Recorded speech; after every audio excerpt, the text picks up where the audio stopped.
news about the DC Cinematic Universe and how it's going to go forward. There's going to be an uncomfortable teething period, I think, with a lot of us fans as they go forward in this cinematic universe, because recently a whole bunch of rumors and everything came out once again talking about how things are going forward in the cinema. And with the success of things like Suicide Squad and Batman vs Superman, it's only going to go further and further into the lore of DC Universe, but I have a feeling that a lot of normal, casual, not really up-to-date comic book fans are going to be a little bit shaken with how the cinematic universe is going to pretty much explode into a whole zany aftermath of ridiculousness. For starters, one of the biggest rumors that is actually coming out going into the universe is that in 2020, the Superman film that's going to be coming out in 2020 is going to have a villain known as Brainiac. If you're not familiar with who Brainiac is, he's probably one of my favorite villains of all time, mainly because he ended up having a kid who in the Justice League animated universe ended up becoming a little more than friends with Supergirl, and it was one of the most touching episodes I've ever seen. I really loved it. It's funny how the little smallest things can make you the biggest fans. But going forward into this universe, the character of Brainiac is this like super sentient computer that is out of this world, intergalactic knowledge, and it's smarter than Batman, smarter than the whole League, and just, you know, it's a true villain and would be a great villain for the universe to face. But going forward, you'd hope by 2020, us as the cinematic universe fans will have adjusted to how crazy and zany everything gets. When Marvel's Guardians of the Galaxy came out, a lot of people put up little memes and things like that about how DC movies weren't ready to have a Wonder Woman standalone film, and Marvel was already making films with talking raccoons and talking trees in them. They made out like it was this big sort of monumental feat that was happening. It's like, oh man, Marvel is really pushing the envelope here, aren't they? Let's be honest, we've had weird and strange creatures in film since the dawn of time. They weren't exactly breaking new ground. They're not heroes because they put an animated raccoon in a film. But my point is, it's not exactly strange and zany enough for us to really wrap our heads around. But when you have something like the scenes in Inception, where worlds are folding in on worlds and the world is topsy-turvy and we don't know what's real and what's not, everyone's got these sort of weird notions of what is up and what is down, and you have things similar to that look like they're happening in Doctor Strange, it can probably make us a little more comfortable in knowing that with the success of Doctor Strange, the hopeful success of Doctor Strange, that when something so zany as a supercomputer running the entire world and taking everything over, which hopefully will be done far better than Ultron,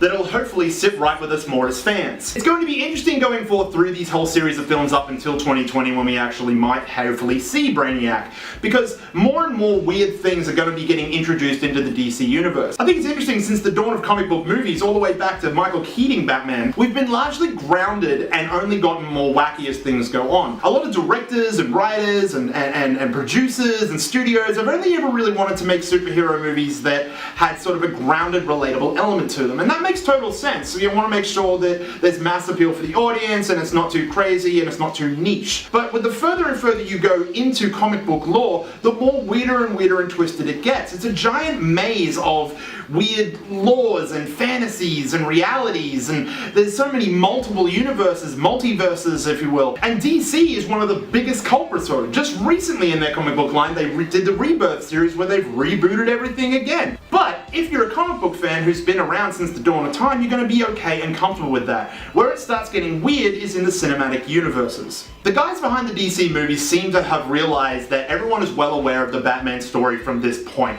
We're very aware of the human element to this. Some people are aware of the Flash because of the CW series, they know Green Arrow, they know all these sort of other characters in different TV shows and everything, but the main ones they've always known: Wonder Woman, Superman, Batman, the holy trinity of superheroes. Of course, the other members of the League are Aquaman, the Flash, and Cyborg. Each one of those characters has things going a little bit more beyond what we understand in the realms of reality and physics that we've come to introduce through watching Batman. And that is my point. We are pretty much Batman going through this new open universe. Batman is guiding us through this new cinematic universe. In Batman vs Superman, I originally actually pulled up a little bit of an issue with the fact that Batman just seems so out of his depth, despite the fact that he's supposed to be the most in control and calculating and logical and rational one of them all. And yet he seems the most emotional, and if not, maybe arguably the most human. I really took issue with this because I think the great irony with Batman as part of Justice League has always been that he's not been the most human out of all of them. In fact, he's almost the least human out of all of them, even compared to Martian Manhunter. And that guy's an alien. But it's a clever play from the movie angles, because with Batman as our guide through it, we get to see the human element of this fantastical world as it opens up. With Wonder Woman coming out, we're going to see even more Fantastic Beasts, battles taking on. It looks to me like it's a period film, so it's gone through the ages, so maybe it's the DC Universe's version of Captain America, the first Avenger. But of course, it's all speculation, we don't know yet, we're going to have to find out. In any case, one of the things that I'm really excited to see is how, if at all, it's going to tie into the Suicide Squad universe. Now, of course, I would probably speculate and love to see Captain Boomerang tied more in with the Flash. The cool thing about the Flash standalone film is that he will be versing all the Rogues. And it's always been one of my favorite things to see, because the Rogues have this really interesting code of conduct in how they operate and how they handle themselves. They're only stealing because it's pretty much a job for them. It's how they earn their money. And I love that that's the simplicity of it. They steal just to get through their day-to-day, but they're not flat-out murderers. They're not genocidal, homicidal maniacs. They're not very dark, and that's why the Rogues have always fit so greatly in the Flash universe. Because Flash himself is very light and fun in terms of his quips and his little quirks, which we got to see just a little bit of at the start of the Suicide Squad film with Captain Boomerang. But bottom line, there doesn't seem to be any way in which the Flash films coming forward aren't going to be any fun whatsoever. And for a DC universe to have such heavy, dark tones that everyone's always going on about, I mean, we're clearly seeing a path going forward where there's going to be more color, more light, more joy put into these films. Hopefully the studios themselves continue to back these and get behind them, and hopefully we as fans continue to want to get behind these films and back them, because without it, I mean, what else is Hollywood going to do right now?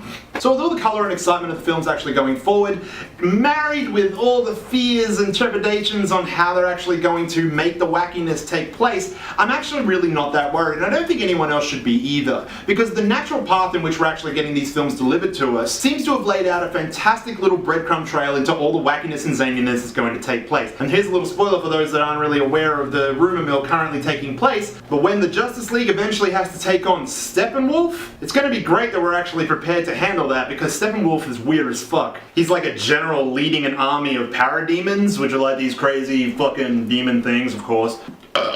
And of course, it also leads into the fact that he's a general of the army of Darkseid. And if you don't know who Darkseid is, he's almost like Thanos. And if you're not aware of Thanos, well look, I just don't have that much time in this video to go through everything. But yes, in any case, what you need to understand is that if they're going to be fighting Steppenwolf in the future, it's going to be huge, massive armies of demons and things going on. It's going to be like the battle at Helm's Deep. But there's gonna be a guy in a blue suit and a red cape flying around, and a guy in a bat cowl doing shit, and a Wonder Woman throwing the lassos and everything. It's gonna be fucking crazy. There's even gonna be like a computer cyborg guy, which is great, because if you actually aren't aware of this, and sure enough you probably would be at this stage, the dad of the guy who becomes Cyborg is the same guy that played Miles Dyson in Terminator 2. So it's pretty clear at this point the man hasn't learned his lesson at all. Stop playing with robots!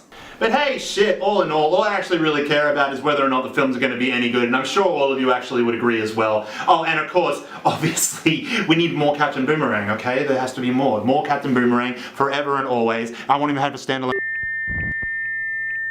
Hey guys, thanks very much for tuning in and watching. It's always appreciated. I've got to give a shout out to my boy Corduroy Sams after this one, because without him, this video would not have happened. He was the guy responsible for cluing me in with the rumors, there's everything that's going on. Funny guy, go check out his channel, and as always...